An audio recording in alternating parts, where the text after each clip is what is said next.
there's an anger amongst our fan base. As Luton fans are getting accused of fighting amongst ourselves, Luton fans don't fight amongst themselves over a game of football. Actually spoken to a couple of people that were close to the incident on the night who were there, so I got their take on what happens. Now, I've seen lots of posts on social media how entitled are Luton fans. Luton fans aren't entitled. It's never a positive when you shoot yourself in the foot. It's never a positive when you concede cheap goals. It's never a positive when the opposition don't have to work to score. By and large, it's the same protagonist. Just get rid. This sort of bad luck is following us around to the point that you don't really think it is bad luck. It's not bad luck, it is bad execution. So how we've lost it is beyond me. I mean, it's not, because I saw it and you did, and we've all seen it, and we've seen it too many times. Yeah, but you should never accept mediocrity. You should always be chasing. Yeah, I'm not accepting it. I'm just being a realist and saying that's where we are. Do I like watching Luton lose? No, I don't. But did I see something the other night that we can go forward with? Yes, I did. That's not defending, Jimbo. That's weak. I thought we'd got rid of that when Sheffield United was stupid enough to take McGuinness from us. Dear Wilder, have another phone call. There's another one that we need rid of, please. And the train fare's on me. We're in halfway through a season where we expected so much more and continually getting so much less. To allow the good times to have disappeared so quickly, so violently as they have done, is where the apathy's coming from. It was a third game without a win for the town on Thursday night when we went down 3-2 to Reading at the Select Car Leasing Stadium. Alongside me to look back on a night that offered a little bit more than what's gone before actually, but still not enough, is the Lutonian journalist James Cunliffe. Jimbo, don't like Thursdays and I don't like defeats. No, but we're on Sunday here and had a nice roast dinner earlier, so I'm in a good mood. Well, there makes a change, doesn't it? He can carry on with his good mood right after this intro.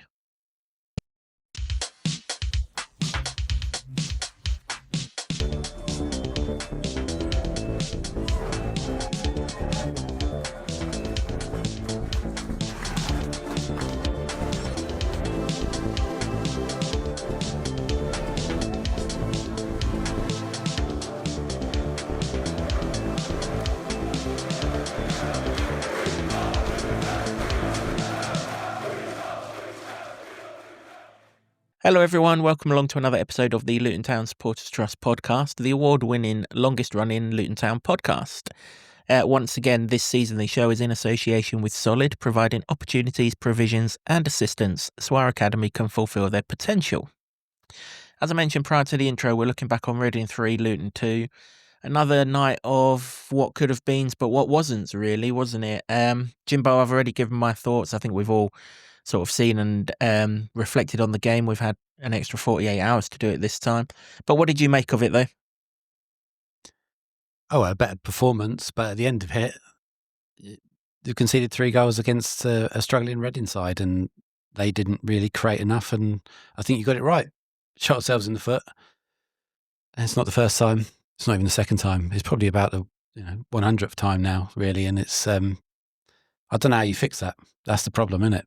Because you can put a system in place everywhere, but you've got players that are used to coughing up goals like that, cheap goals.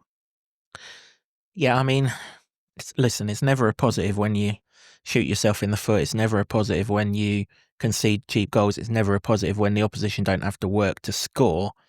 But if there is a positive, it's the same protagonists. It's by and large, it's the same protagonists. Just get rid. Now, the real positive from Thursday night, and I highlighted it in the instant reaction, and the real thing that we can pick up, bottle and run with is the change to the formation, to the setup, to the approach. So 3 changes to the team.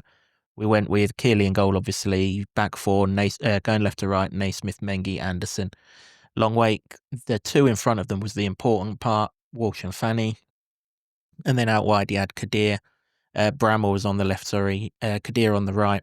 You had Jordan Clark starting the game and Nicky Wells played up front. Those 2 kind of swapped around a little bit. Sometimes Wells came short and Clark went the other way. Sometimes it was the other way around. But immediately, and I mean immediately, we looked so much better. The ball was progressing up the pitch in a way that Luton fans would want the ball to progress up the pitch, i.e. through the midfield, out wide, into the striker or into the dangerous area. And I said it in the instant reaction, Jimbo. I genuinely thought it was a matter of time before Luton would take the lead. We had that chance that Bramall flashed across goal that looked like it was going to go in at the far post, and everything was going swimmingly. But then the gun got handed out, and we shot ourselves in the foot for the first time.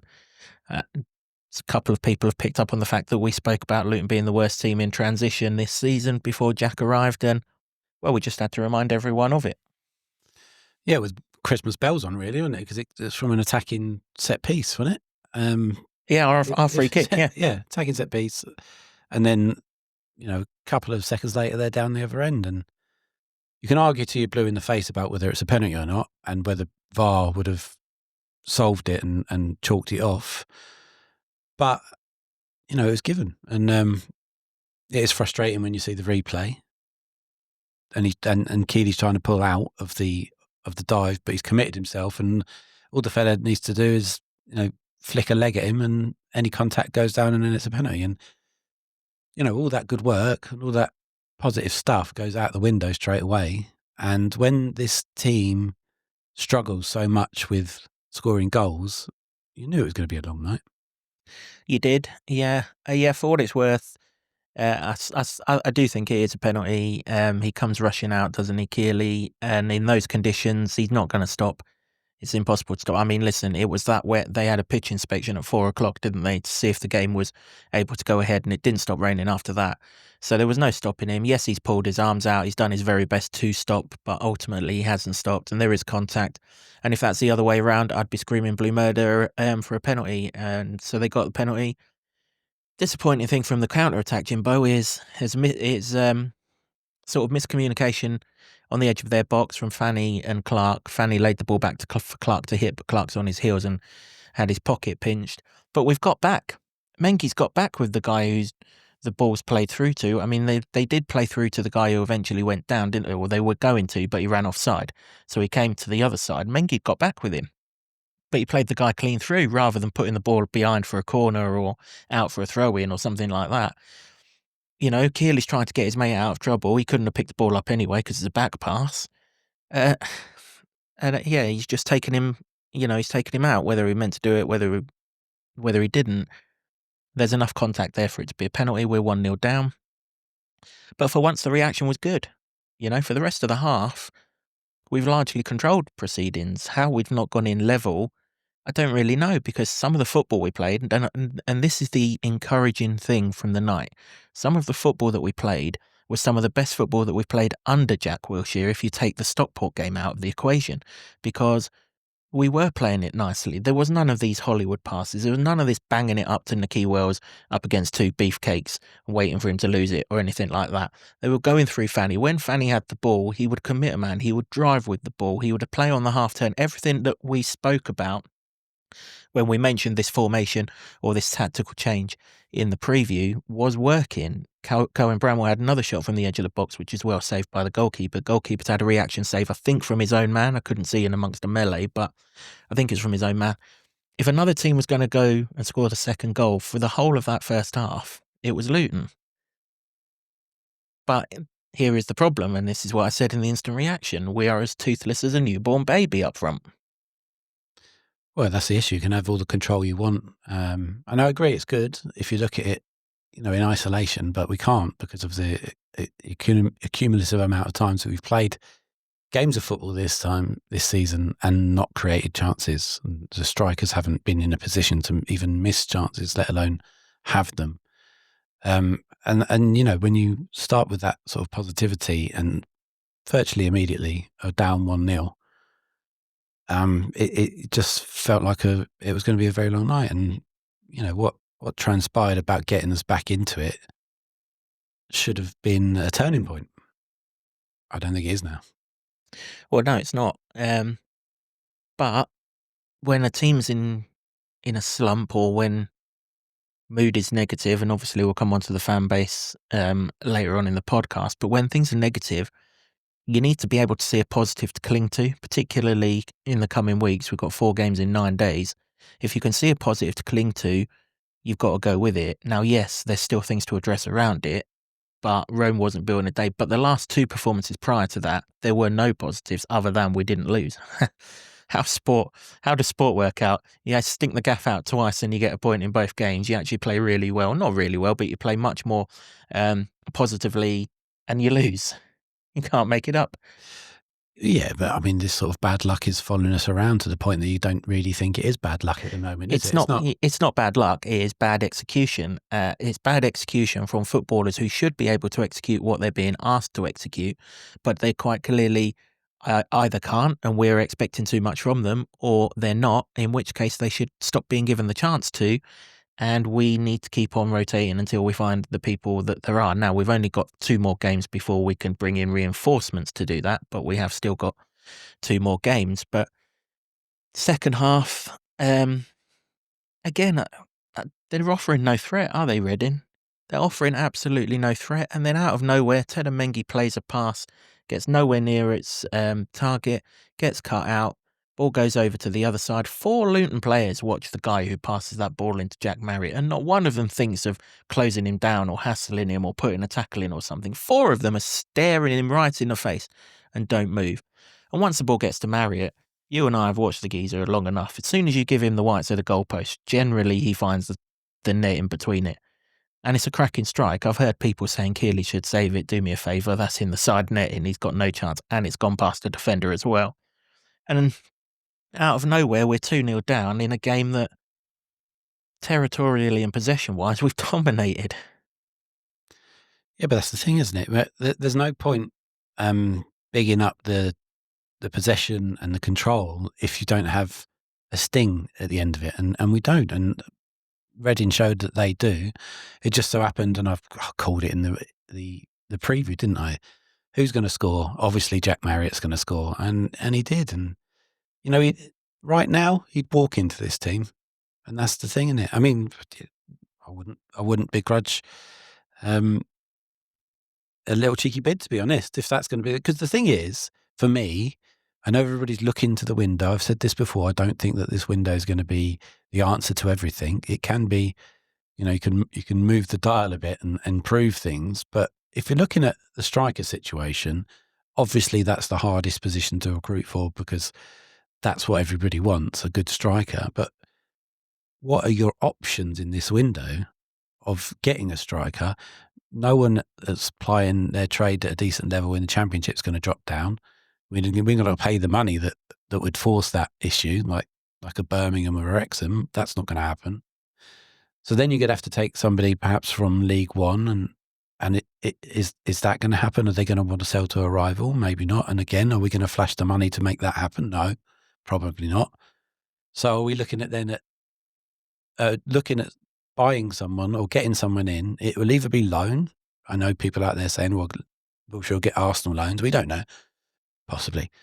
Or somebody from a lower league, and that's how it has worked in many of the signings. That's where Elijah came from, lower league, and it worked. But what we're finding at the moment, and I have done for quite some time, that the players that we've got from lower league are suddenly now not cutting it. And, you know, if you were a betting man, which I know you are, where would your money lie in that front? Would that turn around? Yeah, I'm not sure that the players from a lower league aren't cutting it, Jimbo. It's the players who have come down the leagues with us that aren't cutting it.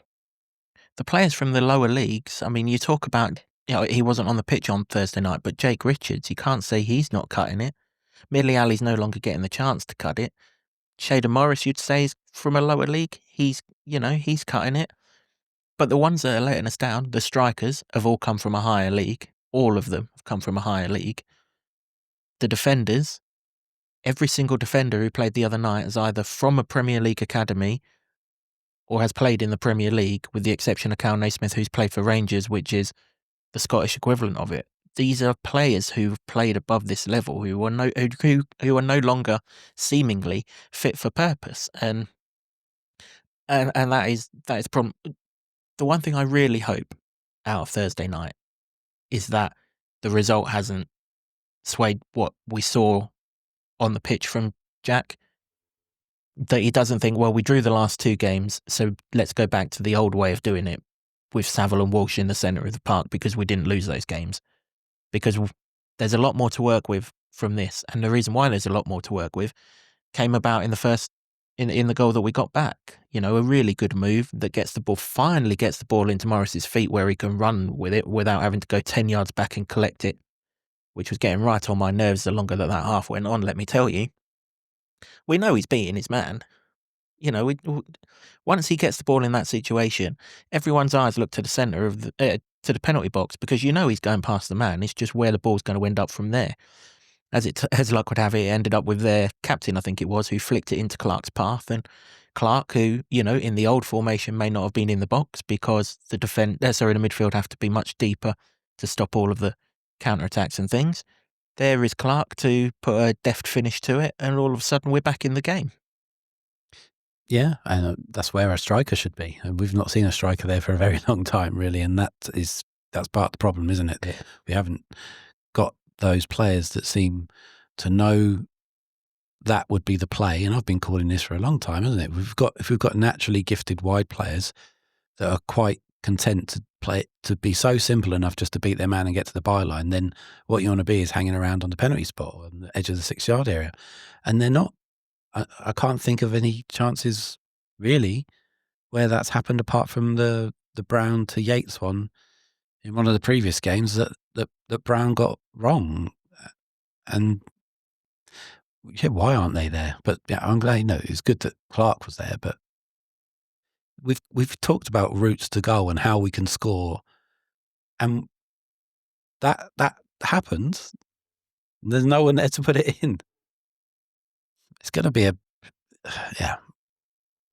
They're going to have to get somebody in, really, because it's just not clicking. Whatever is being seen in training and stuff is a completely different thing to what we're seeing on match days. Yeah, it is. Yeah, you're right. But let's get into the positions where we can score, because we didn't do that against Port Vale in open play, and we certainly didn't do it against Leyton Orient. So there is a positive that we've gone back into the positions to score. Yes, we need to find the person to score. He hasn't got that person, has he? Quite clearly, he hasn't. Nordos is the only one to try now. We've tried Wells. We've tried Yates. There's no point in trying Brown again. Yet another masterclass in being useless the other night when he came on. Nordos is the only one left. Well, obviously, Al Hamadi's injured, and we can't do anything about that until Elijah comes back. Maybe he's the answer. I don't know, but at least we created chances the other night, which we didn't do in either of those two games prior to it. And we get more men further forward. We can defend higher up in the structure that we played the other night, and that is why our second goal came about. Because there's absolutely no way our right back in the old structure is anywhere near where Nigel Longwake is when he runs onto that loose pass from, well, I think their guy actually nudged it into his path, didn't he? And then, you see him running onto it and you're like, what's going to happen from here? If you told me what happened, in Question of Sport back in the day, they stopped it at the point that the ball goes to him and they say, what happens next, don't they? There's absolutely no way in this world I'm getting the answer right. And fair play to Nige, he's proved me wrong, because that is a right bullet into the bottom corner. And Desmond, you look up to the clock and you see there's 18 minutes left, and there's a heck of a lot of injury time to come.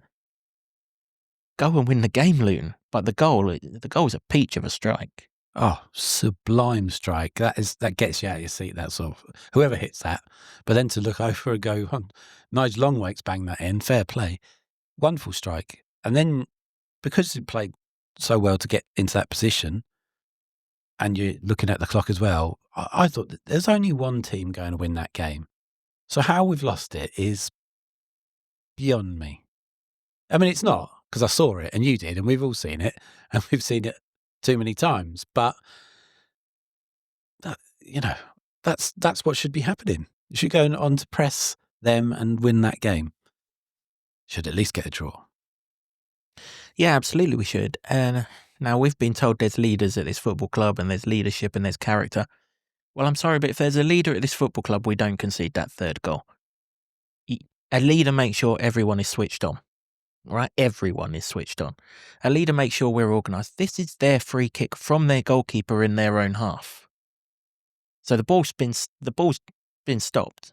How we're not organised from that, I've no idea. How it's Cohen Bramall, our left back, who is misjudging a ball in the right centre back position, I've no idea. He should be in the complete opposite end of the pitch. Now, obviously, being there, he should still jump right and manage the path of the ball an awful lot better than he did do. He got completely under that, and we were in trouble from that moment onwards. But even then, the guy has to pass the ball to the striker whose name is I'm going absolutely nowhere near. But even then, the striker has to go past Mads Andersen. And Mads Andersen, like he's holding the door open for him, just lifts his arms up and lets him go straight past. At least nudge him, get him off balance or something like that. I mean, to let him go clean through on goal is just an absolute shambles. And, you know, the geezer's put a decent finish in. I think I've heard people blaming Kearley for that. He's rushed out to narrow the angle down. He did actually narrow the angle down. The geezer's just finished it well. If you watch the Man United game earlier, Martinez of Aston Villa did exactly the same thing for a Sesko chance, and he blocked it. That's the life and times of a goalkeeper. You can make yourself big, but you can still be beaten, and he was beaten. It was a good finish, but the defending to get to that stage. I mean, I thought we'd got rid of this after you, Claude, and putting our hands up and waving about when we've conceded a goal when Mark McGuinness left. But it seems like he's left the baton and Mads Andersen's picked it up, because that was chronic. Absolutely chronic. Yeah. Knife through butter stuff, really, wasn't it? Not even a hot knife through butter. Cold as you like. It's just, you know, you get told that as a kid, you know, switch on straight after you've scored a goal. To be in the position we were in, to be playing like we were playing, to be totally top dominant and on top, to get a goal like you did from Nigel Longwake, and for him to not even be able to revel in it for more than 2 minutes is just, it's criminal, really. And, you know, at that point, it doesn't matter, I don't think, how well you're playing or how badly they're playing or how on top you are. That is a killer goal. And I could see it a mile off, and you just knew it. You just knew that was the end of it then. Yep. I mean, obviously, I joked in the preview about putting Mads Andersen up front. But one of the things that would happen if you put him up front is he's not there to let bloody strikers go through. And when the ball goes in his net, the camera pan to him and he's flapping his arms about well, he's in disbelief. I'm not. I've seen it far too many times. You know, you talk about how we sort this out. Well, there's one exit straight away, because I'll come on to his stats in a minute. I think you put in the thumbnail all about chaos in the preview, Nordos and chaos. Well, he causes chaos at the back, and that's not what we need. No, it's both ends, isn't it? Because we're not getting the chaos at one end where we want it, and that's what that thumbnail was about. But yeah, at the back, when it's so crazy, isn't it? Like, we've still got, well, I don't know if we are now. I didn't check the stats, but we going into the game with the joint top clean sheet holders. So it's either that or shipping loads of goals. You look at the goal difference, and that is ridiculous. To have a minus goal difference and be eighth now, are we? I mean, that's ridiculous as well. To still be eighth and still be anywhere near it is remarkable. But that is just, it's not good enough. It's not good enough at all. And they're the focuses, and that's got to be the focus of the market, to try and score more goals and find a defensive lineup like we haven't had for 2 years, that are just going to fight and scrap for everything. Yeah, absolutely. You know, defenders just defend. You know, just defend our box. That's all we got. All we had to do the other night was defend our box, and we win the game. There's absolutely no danger. I mean, I've mentioned, haven't I, in recent podcasts, how we're on this run of teams that we're playing that aren't in the top 10. And there's a reason why I've mentioned it. And you look at the 3 teams we've played, you can put all 3 of them together and there isn't a quality football team there. Okay, Port Vale played some nice football either side of half time, but that was only because they realised that we couldn't. Reading offered nothing unless we gave it to them. And Leyton Orient, without the Cal Naismith mistake, could still be there now and wouldn't have scored a goal. And, you know, that's 7 points dropped against 3 teams that we should be. And I'm not being all Billy Bighead. We should be stuffing the performances that we came up against, not edging them out. We should. These players should have been giving those 3 opposition performances a good stuffing, because there was nothing there, nothing in any of them whatsoever. And all 3 of them have run off with results and can't believe their lucky stars. Port Vale gone back to not scoring any goals again on Saturday. I think they lost 1-0 at home to Peterborough. You know? It is mad the amount of tripe we come up against and play into form. Yeah, but I mean, you used the word should there now. Maybe, should we be using the word should now? There's enough of a sample size there to now see that we are where we are for a very good reason. Yeah, but you should never accept mediocrity. You should always be chasing. Yeah, I'm not accepting it. I'm just being a realist and saying that's where we are, because we cannot defend simple things like, well, just look at the third goal, schoolboy stuff, and then we can't score enough. I mean, if you go away to a team and score 2, you should be getting something, shouldn't you? If you go away to a team that's 18th and struggling, score 2, you should be getting something, and still coming up absolutely potless. I mean, it's very Luton at the moment. I know every fan base says this, oh, it's typical us, we always do this stuff, but we've got 2 years of this, of evidence to show that, yeah, this is us now. Yeah, we do. We should have drawn it 3-3 though, shouldn't we? Because Savile's just got to score.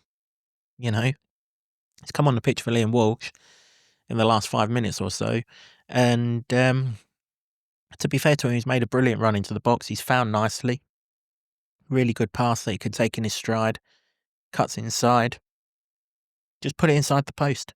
Doesn't have to be hit with power, doesn't have to be hit with any sort of special curl or anything like that. The keeper's beat. Keeper's expecting you to go to the keeper's right. You just got to put it inside the post and it's 3-3. Now, the look on his face told you that he knew it, but the look on plenty of people's faces tell us that they know they've done wrong, but there's no accountability for it. And, this team needs a ruthless edge to it. This club needs a ruthless edge. Crikey, in the next month, this club needs a serious ruthless edge to it. And I don't see it. I genuinely don't see it. And haven't seen it for far too long. Well, not in practice, though, is it? We can talk till we're blue in the face about, coulda, shoulda, woulda, what this team could be, the strength and blah, blah, blah, the depth. But when it comes to the crunch, and that's where it's most important, we're not seeing it. And there is no ruthless edge. And you can't have watched the game against Port Vale and then the game against Leyton Orient and the game against Reading and come to any other conclusion. It is really difficult. It's not like, I mean, in even years gone past, if we've gone behind, we found it difficult to come back. So we have to start well, which they did, and they rectified that, and still that's not good enough. So every time you put a new solution for something, another problem pops up. It's a finger in the dike situation, isn't it? It is, but the same, like I said a couple of times in this podcast, the same problems are caused by the same people. It is fixable. Yes, it's not fixable or seemingly doesn't appear to be fixable with the personnel that we've got here. But all of this, we need to bring 15 in and ship 15 out to fix it. Long term, yes. But in the immediate term, we can do some of the patching up to your fingers in the dike so there aren't as many holes with just a few transfers. I mean, that formation that played the other night, okay, we think we're going to have to do something at left back because Cal Naismith seemed to go down with calf injury, was it? Some sort of injury anyway, that he didn't look too enamoured with life when he hobbled towards the fans after the game. So I'm assuming that that's going to keep him out. And if it keeps him out Boxing Day, you've got to think it's going to keep him out the Leyton Orient game on Monday or after the reverse fixture. That's no loss, is it? But we're going to have to do something at left back.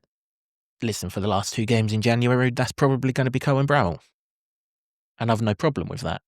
And actually, just on Cohen Bramall, and indeed fullbacks as a whole, I thought Jack gave a really insightful answer to a question that I think it was Mike who asked it, but if it was you, I apologise, about the winger situation and the fullback situation and how he likes his wingers to create space for his fullbacks, which is why he's not asked Nigel Longwake to go too far down the line because he'd just basically be running into the back of his winger. Whereas when Jake Richards was there, he came inside, created a lot of space, which I referenced when it happened at Stockport for Izzy Jones' goal. Got Izzy Brown on the mind because last time we was at Reading, he brought beers for everyone in the stands. Wasn't there the other night. Could have done with that, Izzy. So he's kind of given you a reason why he's playing centre-backs at full-back. That was where the question emanated, because he's not asking his full-backs to go forward because his wingers are basically taking up the room that the overlapping full-back would go to. Well, that's not the case now, is it? Because we had Kadir in front of Bramwell for the second half the other night. Kadir cuts inside, Bramwell has lots of space on the outside. And if Richards is back, and he shouldn't be too far away, presumably, he's only been ill, hasn't he? So hopefully over this Christmas period he comes back. That will create the same situation on the other side, albeit we need to find the right back, I grant you. But structurally, we can go places with this. I don't know why we abandoned this structure to begin with. I got why we moved it for Stockport. Stockport were a unique case. But why we kept with it after that, I do not know. We saw the other night the youngsters in that team, particularly Lamine Fane, can really offer us something. Now, he needs to be given the ball a hell of a lot more, especially when he's standing there right in front of his centre half, who's having a little bit of a snooze before he actually works out what to do with it. But that's why I come away from it positive. Do I like watching Luton lose? No, I don't. Of course I don't like watching Luton lose. None of us like watching Luton lose. But did I see something the other night that we can go forward with? Yes, I did. And I hadn't seen that for a few games. Probably since Stockport. Yeah, I mean, and that's kind of, that's a good thing that we've had these couple of days between the game and doing this, that you can look at it objectively, a bit more objectively anyway, and see that those things are possible. But possible has been all over this season, and we haven't really lived up to what is possible. So we have to see it happen, don't we? We have to see the fruits of it more than just good passage of play. We need to see results now, and then it will just come back that if you can't keep them out and you have very little hope of scoring them from open play, you're going to struggle there. The goal difference says that. Yeah, we do. But like I say, I'm more encouraged that it was our own. Again, I don't like it, but it was our own doing why we lost the game. Surely at some point we can stop that. Surely. You know, you can't. And I know it's been going on for so long. To be fair, it's, you know, this is only Jack's 11th league game in charge, I think it was. You know, so he's still all fairly new to it. We've obviously seen it for the 18 months, 2 years that it's been happening. And, you know, he's using players that I don't think he wants. He's not going to come out and say that he doesn't want them. Of course he's not, but I don't think he wants half of these players that he's playing. We'll come on to players who he maybe should be playing instead in a minute. But he's still in that situation in his time at the club where he's believing reputation of players rather than what is happening in front of his eyes, I think. But he's changed. He changed that system back. It worked. It worked pretty well. But the problem is that we've got, you know, if Bramwell's at left back, that's fine. We need to sort of the right back situation out. Let's hope Rue Waters is fit so that we can do that with a natural right back on Boxing Day.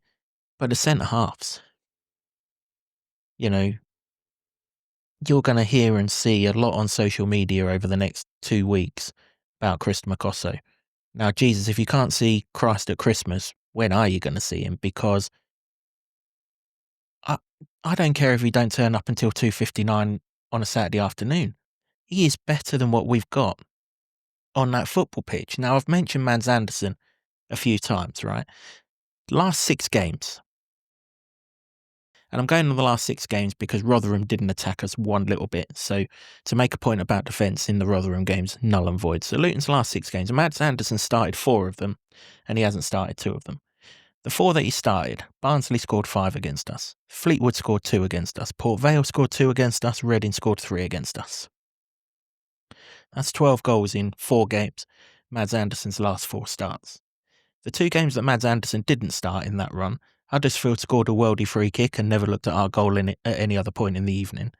And Leyton Orient only scored because Cal Naismith tripped over the ball and never looked at our goal at any other point in the evening. There is, just looking at those last 6 games, in neon lights, a problem. Fix the problem. And the problem that you've got can be fixed by the fella who is constantly sat behind you right now, Jack, in Makosso, who, guess what, just so happens to be a defender who has not made a mistake at centre-half for this football club, who has got pace to get back with anyone who gets past him, rather than shepherding him and open the door for him to go straight through on goal, who does not create chaos at the heart of our defence, like these statistics tell you. I'm only using the last 6 games, right? Like I said, if you go back to some of the clean sheets that Mads Andersen's been involved in, and you've got to put your hands up and say he was involved in them, some of them was under Matt, completely different situation. And the 2 clean sheets that he kept under Jack, Stockport away, which to be fair, everyone played very well, but that was that change of formation. And then Rotherham, you and I could have kept a clean sheet in that game. Since that Rotherham game, 12 goals against when Mads Andersen started, 2 goals against when Mads Andersen hasn't started, and one of those was a worldie free kick, which wouldn't matter who was on the pitch anyway. The stats and the evidence is staring anyone who wants to see it right in the face. I'm sold. But I was so... You had me at Chris Macosso. You didn't have to tell me the stats. I mean... It's Christmas. Yeah. Let's have some crisp. I mean, listen, we've got to... There's got to be... You said ruthlessness. That's in attacking positions, that's in defending positions, but it's also in team selection as well.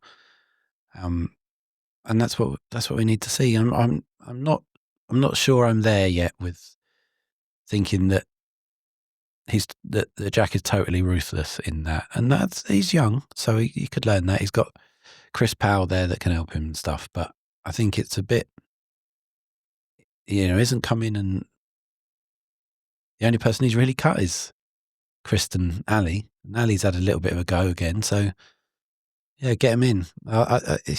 You've got to change that sort of stuff. You can't keep going on with that, because if you know that, other teams will know that and they'll target it. Yeah, I'm only referencing it because it's obvious. I've got a full-time job, and my full-time job ain't to analyse this football club, but I sit there and watch it every single game, and my eyes tell me that we defended better against Huddersfield and Leyton Orient than we did certainly against Barnsley, but also against Port Vale. Port Vale, he is part of a centre-half pairing or a defensive structure that let a guy from a set piece have a clean run on goal. Yeah, and a team that hadn't scored for 9+ hours in the league at that point. And let's just reference their second goal for Port Vale whilst I'm, having a pop. He could have just put the ball out for the corner for that second goal, but he didn't. He passed it straight back to the fella to go and have a shot on goal. He could easily have bumped the guy out of the way for the third goal the other day.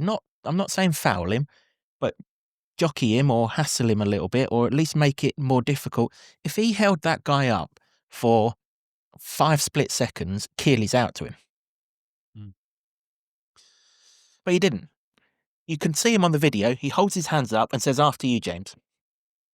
And through he went. I don't think he was called James, but I don't know what his name is, so we'll call him James for the purposes. But that's not defending, Jimbo. That's weak. And like I said earlier in the podcast, I thought we'd got rid of that when Sheffield United was stupid enough to take McGuinness from us. Dear Wilder, have another phone call. There's another one that we need rid of, please. And the train fare's on me. I agree with you on all those things, and statistically, and with the eye test, I agree with you, all of it. I think the problem that we're all going to face come the January window is whether you can get rid of players. Whether you get rid of them from the club, that's for the hierarchy. But you can get rid of them from this team. We don't see Marvellous Nakamba anywhere near this team. Now, we know he's fit because tomorrow, i.e. Monday, he's going up against Mo Salah in the Africa Cup of Nations. The geezer's fit. Now, whatever the implications are, and there's lots of rumours doing the rounds that if he plays one more game, Villa get more money or he gets a contract extension. Whatever it is, we're keeping him, who would be of use to this football team, not necessarily in the way that he was 2 years ago, but still can't be worse than some of the players that are performing for this team. We are keeping him well away from it. We've got to do that with a couple of others. If we've got to pay them till the end of the season and their contracts expire, then that's what we've got to do, because we have effed up in bringing them in the first place. Yes, and that requires ruthlessness to do that. January is the month of ruthlessness. I don't know if it's the official month of ruthlessness, Jimbo, but January 2026 is coming with the caveat of be ruthless. It's going to have to be, because this... Now, I don't subscribe to the doom-mongers that would say we're going to slide all the way down and be relegated, but it could dwindle away into nothingness this season. There's obviously this chance with the window to fine-tune the good bits that you've said about this performance and get the bits that are not working to start clicking, there's a chance. But without it, I haven't seen any evidence whatsoever that this team can do it themselves. There's going to have to be some changes, and they're going to have to freshen it up, and then they're going to have to move some people out. And that might be the difficult part. Yeah, well, listen, the moving people out is as fans is, that's, as I said, that's for those to work out how the hell they get rid of people, whether they pay them off, whether they're the best salespeople in the history of the planet and they can mug some people off like we got mugged off when we signed some of these players. But however we do it, they can still be kept out of the match day 18 because, the evidence there. Now, there's going to be people screaming at me, well, what about Mengi? What about his pass for the second goal the other night?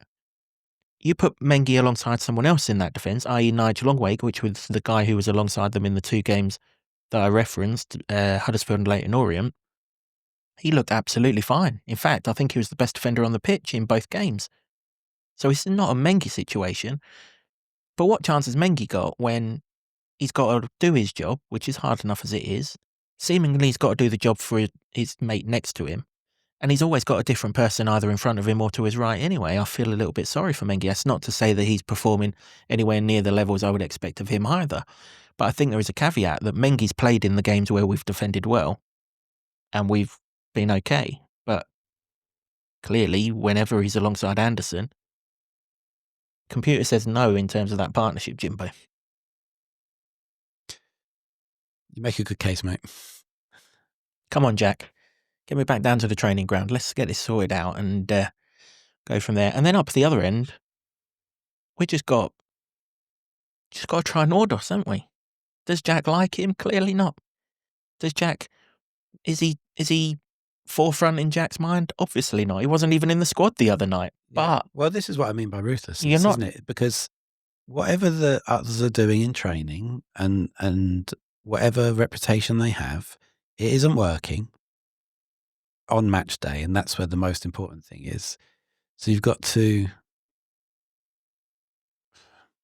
almost got to set aside that at this one moment in time to recognise that those things aren't working once they step over the white line on match day. And that's where the ruthless comes in. Now, will that happen? Well, so far, it hasn't. Yeah, indeed, yeah. I mean, there's enough evidence now that Brown is pointless. I mean, he came on the other night, and the only time I realised he was on there was when Wolf gave him the captain's armband. I mean, Christ, if he's anywhere near the forefront of being the captain, we have got big problems, Jimbo, let me tell you. But he might as well have just gone and popped it somewhere halfway up the stand and wrapped it around his arm. There was one time where the ball went into Brown. Obviously, he lost it because that's what he always does. And he just fell over rather than chase the guy back 30 yards. That's not a leader. That's weak. People around me were calling it other words that I won't use, but they're right. But he's weak. This is a guy who, resource-wise, needs to be one of our better players. And he's offering us absolutely nothing. And he was in a position that suited him the other night. Barely touched the ball. And he was on for 20-odd minutes or so. If Nordos can't do any better than that, he needs to retire. I mean, if he can't do any better than that, then he'll have to go as well. Well, that might be the end game. But again, how many times do we need to see these people? And again, I've referenced it plenty of times in this podcast. They just so happen to have carried down with us from the Premier League and they're part of the hangover. How many times we've got to see these people not perform before we realise that they don't perform? Put people in who do perform. Is Nordos Luton's answer to Erling Haaland? Of course he's not. He's barely Luton's answer to Stuart Douglas. But do you know what? Stuart Douglas ran his arse off. Gave absolutely everything. Didn't stand there and fall over when the ball came near him, a la Brown the other night. And do you know what? Luton fans get behind the people who run their arse off. They don't get behind people who are weak. And that led to the scenes at the end the other night. There's an anger amongst our fan base. Now, I think we've both spoken to people involved in the incident, and it wasn't a football thing that happened the other night. But the anger and the build-up to it all is a football thing, because people are paying good money to watch people prance about and seemingly not put in the effort that they go and want to watch. Now, as luck would have it, the geezer's having a go at a completely wrong man in regards to that. He's having a go at the only one who is putting a proper shift in every Saturday. But it still doesn't deter from the fact that people are angry with what they're watching, because people are playing way below their price tag, their wage, and their expectation, and it's gone on for far too long with no consequence. Yeah, I agree. They are kind of two different things. So the incident that I guess we'll come on to at the end of Reading is different to being angry about football. Of course. I'll explain why. It's different to being angry, but you can be angry about what you're being served up, what you're seeing, whether you like the effort, whether you like the formation or the players doing this or that. Different thing. But the guy was at the front initially because he's angry about the football. Now, the incident that actually happened, you're right, is nothing to do with football. But if he wasn't angry about the football, he'd have been halfway back up the stand clapping the players as they were going round. Anyway, there is an anger amongst this fan base, and there is an anger amongst this fan base because, in the eyes of a lot of this fan base, this football club on the pitch is being allowed to drift. Now, Gary Sweet told me when I did an interview with him that we have to suffer some pain, and that's fine. We do have to suffer some pain. The end result is a brand spanking new stadium that's going to make our football club and transform our football club into something it's never been before. But there's pain, and there is pain. And we don't need to be going through this levels of it purely because people of incompetence continually keep on getting a shirt to wear. I agree with you what you said earlier, actually, that people will get behind people that put in the effort in and fight. And whether there's a perception that there are certain players that aren't. And once that's embedded, which it has, you're going to get that frustration, which we have seen. You know, you go to Stockport, brilliant day, brilliant result, everybody happy. And then you come back and you're still not doing it at home. And that's a different thing as well, isn't it? Because there's only 1,500 if you go away. 10,000 at home who's seeing it, and it's not happening at home, where it hasn't happened for a very long time. Anyway, it's yeah. I mean, there's things that need to change because of football reasons, but I think they probably need to change because of that as well, because there's almost no way of bringing people round, I feel. And maybe in a normal sort of circumstance, with just like a blip season, but this is the third season in a row now, isn't it? I mean, yeah, the Premier League, we passed that one over because we tried, but we did try. But there really is. That's the problem now. We're in halfway through a season where we expected so much more and continually getting so much less. Yeah, listen, Luton fans, we are stupid at times, but we're not stupid. You can't pull the wool over Luton fans' eyes, Jimbo. You can't do it. Now, if you put a shift in, a relentless shift, like Jordan Clark does, never gets grief off of the Luton fans. Why? Because you come off the pitch at the end and you know he's put an absolute 100% shift in. And that's fine. But when Luton fans see that you're not giving maximum effort or there's more to give, they're not going to get behind it. And I've given you I've named two examples in this podcast who were blatantly obvious at it. They're not going to get behind that. And they're especially not going to get behind it when it just so happens that it coincides that there'll be two of our heavier earners.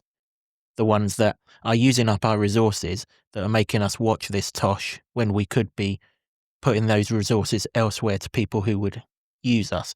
We didn't have to be special to win that game of football the other night. A terrible Luton performance should have won that game of football the other night.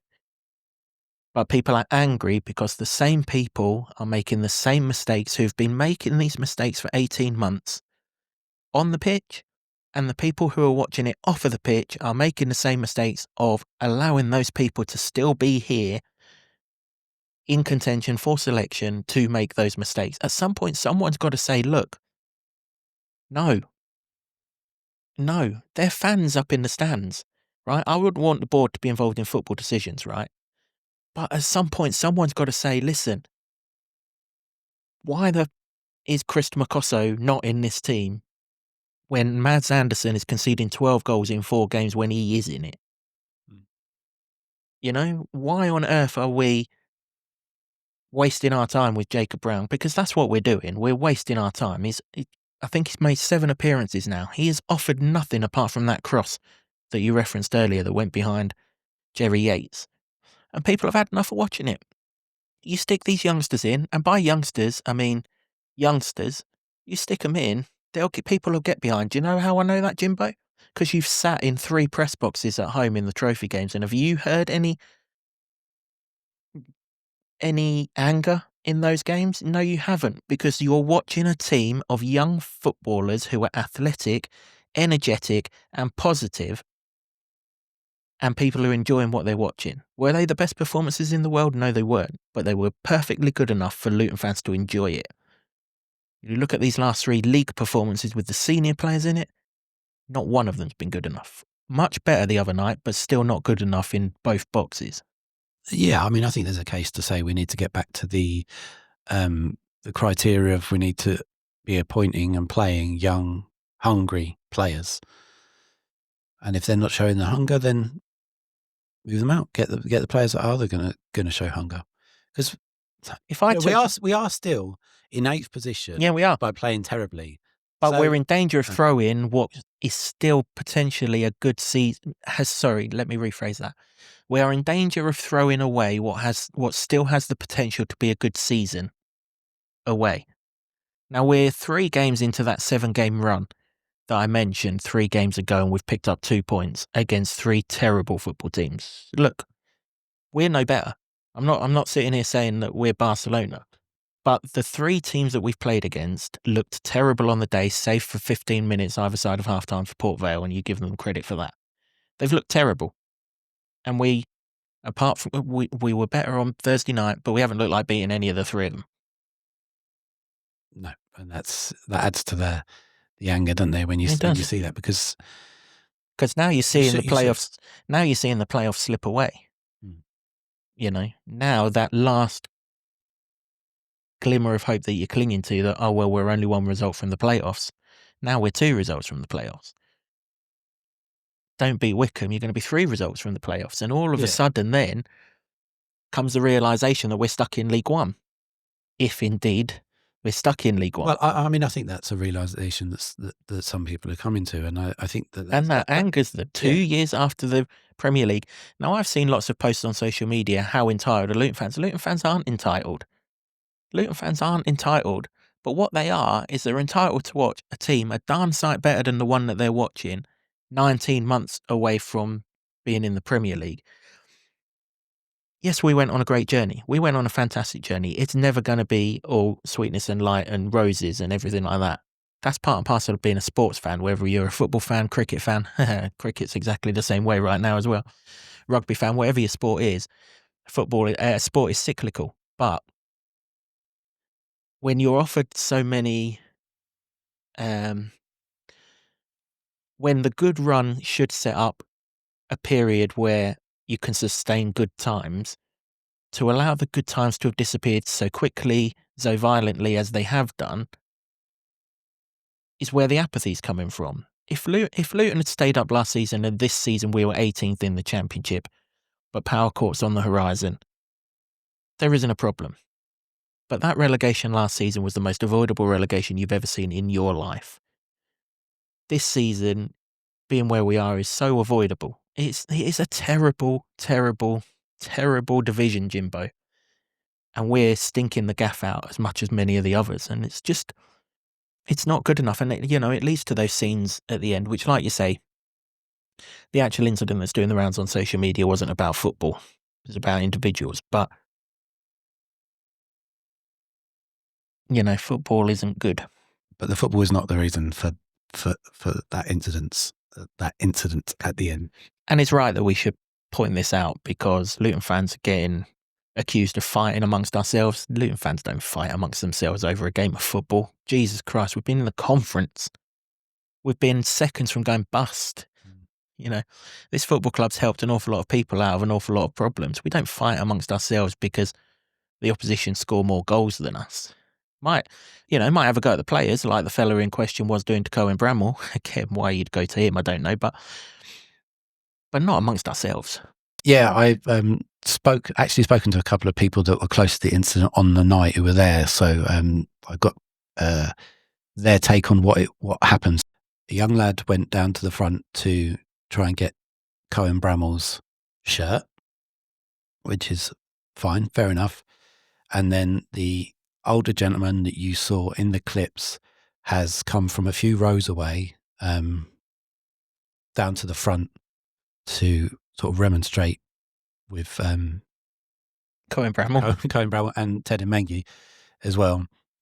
In doing that, he's knocked into the lad once, then sort of turned to his mate and then knocked into the lad again. At that point, the lad's relative has come down from a few rows, tapped the older fella on the shoulder, didn't get a response, so I had to poke him a bit to turn round, and you'll see him pointing at the young lad, and he was calling for an apology, is what I was told.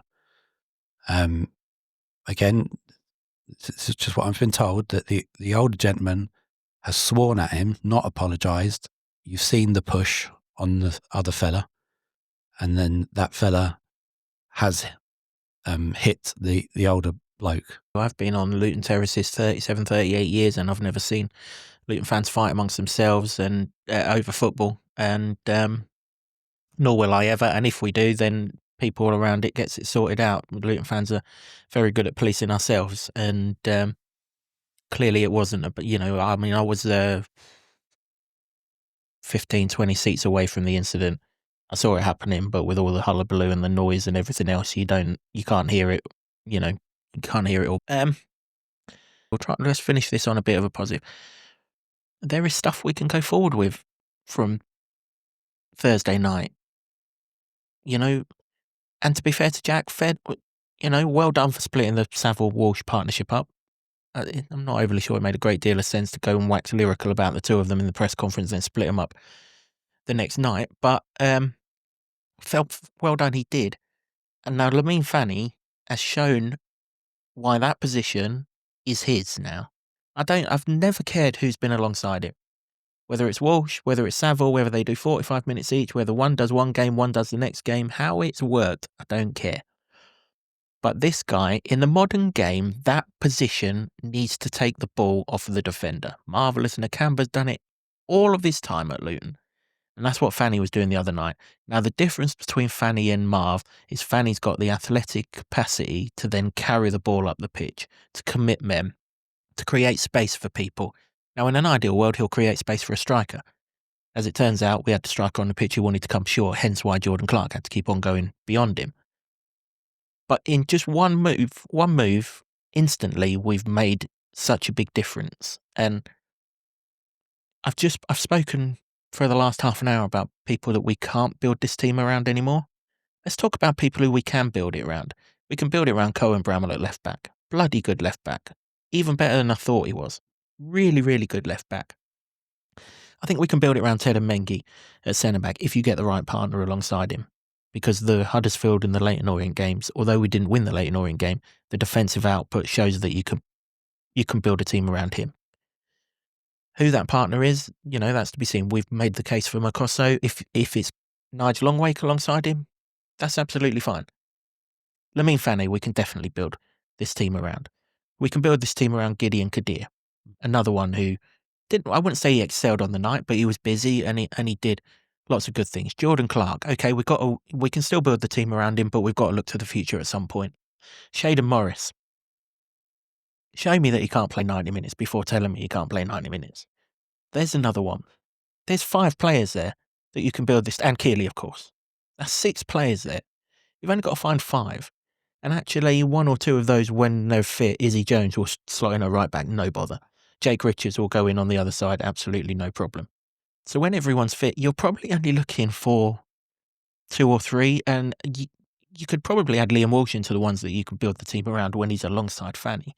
You're only looking for a striker and a centre-half partner for Mengi and settle it down, and we should be all right to go. I'm not saying we're going to instantly do a Birmingham, but there are footballers there that can carry us forward, minus the ones that can't. Yeah, agreed. I mean, you can't do any worse than not scoring any goals, can you? You can't score any less. So to try and improve that scenario, the centre back situation is obviously key, but it's been key for a while and they've got it wrong. So it's about time to get that right. I'd very interested to see what they're going to do with the striker situation, because I just think that it's a very difficult position to fill and get right, particularly in this window. Yeah, it is, and maybe the answer is coming back in February or whenever it is in Elijah, and we've just got to suck it and see it to them. We scored 2 goals the other night. Okay, strikers didn't score them, but we scored 2 goals. You know, if we score 2 goals and the defender scored goals for the rest of their life, and this is why I said about, again, I reiterate, I joked about putting Mads Andersen up front. But if he can create some chaos up front that he creates at the back, we're laughing. Because he does. He creates chaos, Jimbo. Even mundane balls into the box. Just after we scored our first goal, I think it was, they had a chance where 2 people swung at the ball and thankfully missed. And it went out, it missed the post by, I don't know, 2 or 3 feet. Kearley spread himself, but he didn't need to touch it. Every time the ball comes into our box with Mads Andersen, and this is Mads Andersen, and I don't mean to keep picking on him, but the evidence is there. He's 6 foot whatever he is, 4 or whatever he is. Should be dominating a penalty box, right? Doesn't do it. Creates chaos. Get rid. At least from the 11. And I think some of this anger that you're seeing and this disconnect that you're hearing about and you're seeing with your own eyes, Jimbo, and you probably see it more than I do, because a lot of it's down the enclosure and in the main stand, whereas at the Kenilworth end we're all la-di-da and a bit more polite and everything. Joke. Will be eased, you know, because people don't go to football to watch people who are paid too much do too little. There it is in a nutshell. There is the line, right? And they are paid too much and they are doing too little. Yeah, I agree. I think that some people won't be totally satisfied until we're out of this division. And, well, will they be satisfied? Oh, you tell me. Will they be satisfied in the Championship? I think the trouble you've got at the moment is that we're scraping along trying to get into the playoff mix, which we haven't done yet. And even if you did get in there and maybe made it through, we're not in a fit state to be going up to the Championship. You remember we went up as champions last time. Yeah, we lost 2 of our best players and a manager. We went up as champions and struggled in that first season. So, you're going to have to go up in some, fine form to survive in that league. It's not like you just get up into the Championship and so, well, we're a long way from that at the moment, I think. But just to say that this is why getting a cohesive team is really important. It is. Yeah, it is. And a young team. That was the other thing that team was 6 years ago. By and large, it was young, wasn't it? I mean, the fact that Sonny Bradley's still playing in this division 6 years on and scoring at the weekend, he'd have been in his prime then. Matty Pearson would have been in his prime. James Collins, you wouldn't really call old for a striker, would you? I mean, you would now, but not 6 years ago. Andrew Shinney was probably the oldest in that team, was there or thereabouts. I think he's the only one from that team who's retired anyway. So, with the exception of Danny Hilton, who's only retired because he's been given a coaching job, he could definitely play lower down the league chain if he wanted to. That is the thing. Get young footballers in this team, because these young footballers, they generally haven't let us down, you know. I didn't mention him then, but you've got Zach Nelson, you've got Miliali, you've got, we've spoken about Nordos, you've got even as far down as people like Joe Johnson, Rue Walters. You've got young options, and I've referenced that trophy team. And if you want, you could also reference the attacking leg of the Fleetwood, the team that went and played Fleetwood, or indeed Forest Green. They've got it. It's just when you put these experienced ones in who seemingly don't want to do it, and I can only assume they don't want to or can't, then it goes pear-shaped. Get it changed, and let's at least enjoy watching football. Even if we don't win, at least we have footballers that we enjoy watching, because It's gone the other way too many times, and also youngsters have an energy. This team don't have an energy. Do you know the worst thing about the other night? We're in injury time. 7 minutes, I think it was, that was put up in injury time. I counted 4 throw-ins that went 20 yards behind the throw-in taker to a defender, including the very last thing we did. The very last thing we did, Saville threw the ball back to Mengi as injury time was about to expire. Do you not, at very least, you not throw that ball down the line and hope that something happens? Yeah, I mean, that gets on my nerves in football in general. I've said it before even. Nobody pays their money to go and watch defenders have the ball. They don't. Give it to midfielder, give it to Lamine, give it to Walsh, give it to somebody that can try and progress it a bit forward. It's a thing that I also highlighted in football in general that we're seeing in the Premier League, at least, where the stat I got it from. The people with the most touches 10 years ago were the creative midfielders. The people with the most touches now, centre backs. No, bin it. Not interested. Well, you definitely don't score a goal going backwards. So throw the ball forwards. What's the new rage in football? Long throws. It's because it's in the box and chaos can happen. And instead we throw it to a centre half who invariably is going to lose it anyway, or the full-time whistle's going to go. Look, I thought there were positives the other night. I'm not deviating from that. I'm not suggesting from one point at all that we were the finished article or anything like that. I'm not even suggesting that we were particularly good, but there were certainly shoots of something that we can build from there. And let's hope Jack saw it, and let's hope that Chris saw it, and let's hope that everyone else can see it, because those of us that are in the stands that have watched this team beyond Jack's time can certainly see it. Now, will it be a surprise to you that no one got the correct score, Jimbo? No. No, it wasn't a surprise to me either. You've often gone for a 3-2 because it's a scoreline synonymous with us, but I don't think that game should have never been that. No, it shouldn't. It should have been 2-0 Luton. Yeah. 2-0 Luton. We're all happy as Larry, looking forward to Christmas, and right on the edge of the playoffs as it is. We're not, and work to do. We'll put the updated leaderboard up in the preview for. Well, it's going to be a double preview, isn't it, Jimbo, coming out later this week, because the schedule's bonkers. We're just not going to get time in between the Wycombe and the Leyton Orient games to do anything, actually. So we're going to do a double preview, which will be out later in the week. Again, we can't say exactly when. We've both got families. It's Christmas and everything else. So hit the subscribe button, pop the notifications on, and you'll find out exactly when it is when all of our content over Christmas drops, not just the upcoming previews. Yeah, and that's what you should do anyway, isn't it? Come on, you. If you haven't subscribed, get on there. It comes to you straight away. Everybody gets it. It'll be there for when you go to work in the morning on a Monday most of the time. Not the previews sometimes, but certainly the reviews of the weekend games. Indeed, yep. So the next podcast that we will put out later this week is a preview of the Wycombe and Leyton Orient home games, and we'll get the leaderboard up in that. Thanks very much to everyone who has watched or listened to all of our podcasts over the course of 2025. We really do appreciate that. And to everyone that's come up to myself and indeed yourself, Jimbo, we always we always enjoy hearing what other people think about the podcast and hearing how much people enjoy it. Yeah, what I'm still rubbish at, and do correct me on this, is that when you come and speak to me, tell me your name, because I forget to ask, and I apologise. I'm not being rude. I'm a little bit bemused that people still come up to me. Do you know the latest one that happened to me? And hello, you again, I didn't get your name and I feel bad about it. But I did the last press conference I went to. Afterwards, I hadn't had my lunch, so I went to Greg's, the new one on Gypsy Lane, and I went in there, got a festive slice, and what did I hear?